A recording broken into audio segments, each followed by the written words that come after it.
Labas mūsų brangiosios, o gal negi brangieji mūsų vyrai, berniukai, nesvarbu, ką žiūrėsite. Eilinį kartą mes vėl susitinkam su mūsų nuostabiaja Danute, mūsų kvepalų parfumerijos imperatorė. Jinai gali jums papasakoti apie kvepalus viską ir daugiau. Tad šiandieną labai įdomi tema. Temos aš nesakysiu, Danutė pati pasakys, nors aš jau galiu pasakyti, kad žinau, nes man buvo jau išduota temos paslaptis ir pavadinimas. Na kągi, Danutė, pirmin? Nu, pirmyn. Pirmiausia, sveiki visiems. Šiandien šnekėsim apie kvapų piramidę. Čia labai trumpa tema, bet labai įdomi. Aš ją ilgai analizavau, ir supratau, kad tikrai mes uostome kvapus neteisingai. Net pati save pagavau, bet kaip nueinam į parduotuvę arba kas dažnai skraido, bėga į duty free pauostyti kvapų, ten nes pilna ir mes juos uostom neteisingai. Tai aš irgi save ant to pagavau. Tai va šiandien pašnekėsim apie kvapų piramidę. Šiandien pakalbėsime apie vieną įdomiausių parfumerijos temų. Tai va, kvapų piramidė. Tai yra kvapo istorija, kuri atsiskleidžia ant odos nuo pirmos sekundės iki paskutinių valandų. Kas tai yra kvapų piramidė? Daugelis žmonių renkasi kvapus pagal pirmą įspūdį, bet tai didžiausia yra klaida. Kvapas turi 3 sluoksnius – viršutinę natą, vidurinę natą ir bazinę natą. Tai kaip muzika – pradžia, kulminacija ir finalas. Viršutinės natos yra pirmas kvapo įspūdis. Jos lengvos, gaivios, greitai išgaruoja. Dažniausia tai citrusiniai, žaluma, lengvi vaisiai, bergamotas, mėta. Aš visada sakau, viršutinės natos yra kaip pasisveikinimas, jos greit ateina, bet greit ir išeina. Dabar ką mes turime, nes mes atstovavom Grimvei Global ir mes turim nuostabius kvepalus.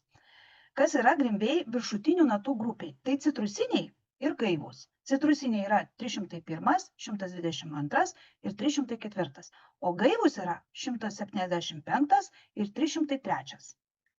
Vidurinės natos tai yra mūsų širdis. Po 15-20 minučių atskleidžia vidurinės natos. Tai yra kvapo širdis ir jos charakteris. Jos laikosi kelias valandas ir būtent jos pasako, koks tai kvapas iš tikrųjų. Čia dažniausiai randame gėles, vaisius, prieskonius, levandas, jazminus ir rožę. Vidurinės natos yra kaip kvapo asmenybė. Grimvėjuje irgi taip pat yra širdies natų grupė.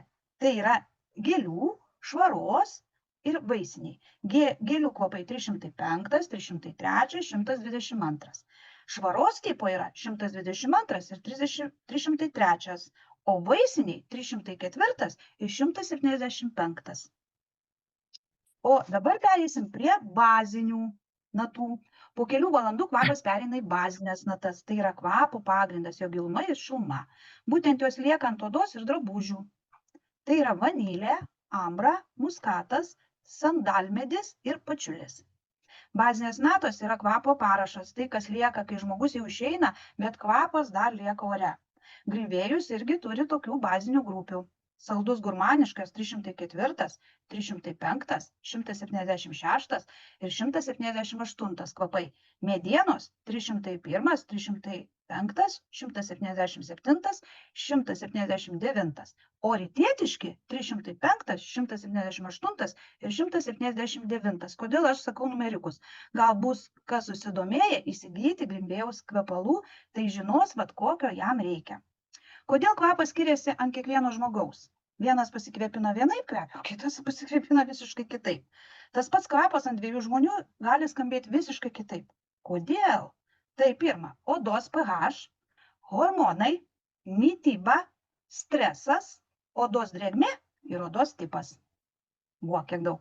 Aš mėgstu sakyti, kad tas pats kvapas ant skirtingų žmonių yra tas pats kūrinys, grojamas skirtingais instrumentais. Taip. Grimvei kvapų grupės, kad būtų lengviau suprast, yra citrusiniai, gaivūs, gėlių, saldus, gurmaniški, medienos, rytietiški intensyvūs ir švaros tipo. Visų numeriukų nevardysiu, nes čia būtų ilga linija. Kiekviena grupė turi viršutinės, vidurinės ir bazinės natas. Todėl kiekvienas kvapas atsiskleidžia savaip. Dabar padarykime truputį mažą ritualą, praktinę testą. Jeigu turite šalia savęs kvepalus, papurškite ant riešo arba ant popieriuko ir stebėkite. Po 5 minučių pajusite viršutinės natas, po 20-30 minučių širdies, po valandos bazę. Tai jūs realiai pamatysite, kaip kvapas keliauja per visus sluoksnius. Testui geriausia naudojama ir Grimvėjaus kvapai, kurie gali žmonės pabandyti, kas vaikšto su tais testeriukais, tai populiariausi 122, 305 ir 301. Kuo jie skiriasi? 122 yra labai aiški piramidė, labai intensyvus kvapas. Jo, tik matysi. Jo, 305 stipri bazė, toks močnas, o 301 tai yra gražus citrusinis gėlių medienos kvapas. Man atrodo, aš mėginėlį kažkur turėjau.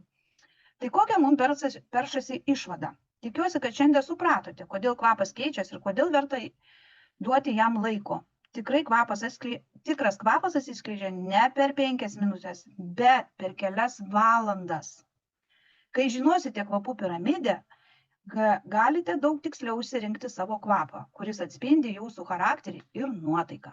Tai va, kai nubėgam į parduotuvę, uostėm viskas labai gerai, nė velnio.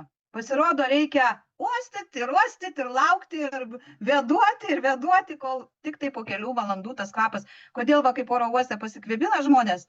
Ui, nepatinka, o kai lėktuvas atsisėda, o gal reikėjo pirkti, todėl kad jam tik po laiko atsiskleidė jo kvapas, to kvepalo, kuris uostė. Man tarp kitko tai buvo. Buvo ir mane vieną kartą. Jo, aš pasiliktai pasipurškiau, panosį paraukiau, sakiau, velnias, kas čia per kvapas. O kai atsisėdau lėktuvą, pradėjau uosti ir galvoju, va čia tai kvapas. Va, o šito, pavyzdžiui, irgi nežinau, kol nepradėjau analizuoti kvapų piramidės. Aš nesusigaudžiau iš vis, kaip kvapai uostomi, kaip dėstė. Nuo apačios į viršų uostyti reikia. Tai va taip tos natos ir eina. Tai va, kiek daug šiandien išmokome apie kvapų piramidę. Jo, mane iš tos piramidės labiausiai visą gyvenimą ir būtent šiandieną vėl tas klausimas, man labai patinka kvepalai, kuriuose yra saldymedis. Jo, saldymedis. Saldymedis.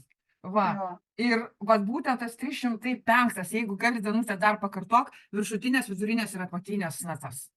Palauk, 305. Oi, kur tas mūsų 305? Tai saldus ir gurmaniški. Jo. Matai, čia kiekvienos viršutinės, matai, 305 atitinka ir vidurinės natas, žinok, ir bazinės natas. Jis viršutinės natos neturi. Jis neturi viršutinės? Patinka, neturi. Jisai turi vidurinę natą ir galinę natą, kaip aš sakau. Pradžios jis negroja, tai kaip skaitosi. Pradžioje, kai tu pasikvėpini, ne taip tau, pasikvėpinai, bet taip, kaip sakai jo. O paskui jisai tai pradeda tau jau atsiskleisti ir jau tada ant galo jis iš vis tau, kokį valandą praėjus tau kaifas būna nuo jo, nuo to kvepalo. Tai yra, kaip ir sakiau, gėlių, medienos, adilmečiai, gaivus visi tie priskiriami medienos. Matai, 305 pas tai yra labai stipri bazė. Už tai jisai priskiriamas prie nuo 2 į 3 eilę, o pirmos jisai matomai toks, aš matai 305 neturiu, negaliu net pauostyti. Kaip iš tikro. O mane tas 305 kažkaip priklausantis užvedė, kadangi man visą laiką tas saldymedis patinka, aišku, ir mediena, bet prisirašiau irgi lapą ir dabar varysiu 305 žiūrėti, įsidėti krepšelį ir jau įsigijus analizuoti. Palei tavo pateiktą piramidę. Kaip eisi parduotuvę irgi analizuok, pabandyk paeksperimentuoti. Aš irgi dabar būtent kaip eisiu kur į parfumerijos parduotuvę, ar kaip sako, duty free, kur skraido žmonės, būtent eisiu ir uostysiu ne taip, kaip visą laiką uosčiau, bet išskirtiniškai uostysiu. Gal interesai atrodysiu iš šono, bet tai tegu žiūri žmonės mane iš šono, koks kieno reikalas. Aš esu mačius, aš esu pastebėjus. Oro uoste gal nelabai, bet esu mačius, bet būtent parduotuvėse, parfumerijos skyriuose, esu mačius, kad žmogus vaikšto, pasiėmęs, pasipurškia, vaikšto. Ir vėl nueina, taip žiūri, galvoju, kas tau negerai, taigi patiko, pirk. Reiškia vis kiti žmonės. Vis dėlto kai kurie žmonės žino. Pas mane tai mada taip, aš būnant tų popieriukų prisipurškiu ir turiu madą įkišti kišenę. Jo, bet kai pavaikštau po parduotuvės, jeigu prekybos centras yra didelis, kaip pas mus vienas kitas yra didesnis, aš kai atsisėdu į mašiną, tada mano visa krūva popieriukų išsitraukiu ir pradedu niūkyti, uostyti, supranti. Tada jie visiškai kitaip kvepia, negu man parduotuvėje kvepėjo. Tai vadinasi, Mes, kai pauostom parduotuvį, iš karto yra blogas mūsų pasirinkimas, mes neužuodžiam tikro kvepalo. Nesvarbu, kad jisai yra, nu, ten originalas ir kitų gamintojų. Čia vadinasi ta kvepalų piramidė kiekvienam kvepalui pritaikyta, nebūtinai mūsų grimbėjaus. Bet ir originalą, taip vadinasi, mes netaisyklingai kvepinam. Uostom tiksliau. Ir prie visos šios temos kvepalų, kvapų piramidę noriu dar pridėti, priminti, kurie nežiūrėjot arba nežinot, tik tai pirmą kartą žiūrėsit, noriu priminti, kad mūsų kvepalai tinka netgi astma sergantiems žmonėms. Kodėl, Danute? Taip.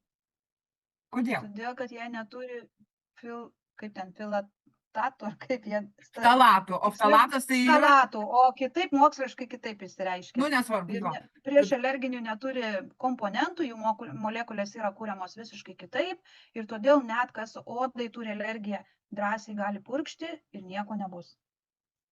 Nu va, kokia trumpa, aiškiai pažintinė kelionė į kvepalų piramidę, kvapų piramidę. Tai jeigu kažkas rezonuoja, žiūrėkit mūsų video, klauskit, aš visą laiką po video įdedu Danutės linką, kur ją galima susirasti. Tai nebūtinai, kad jūs susiradę Danutę, paspausit linką ir jums jau reikia pirkti. Ne, Danutė jums dar daugiau papasakot būtent apie kiekvieną, kurį jūs išsirinksite kvapą, o ten jau jūs spręsit, pirkti jums ar nepirkti. Na, o dabar gražios likusios antradienio dienos. Ate. Ate.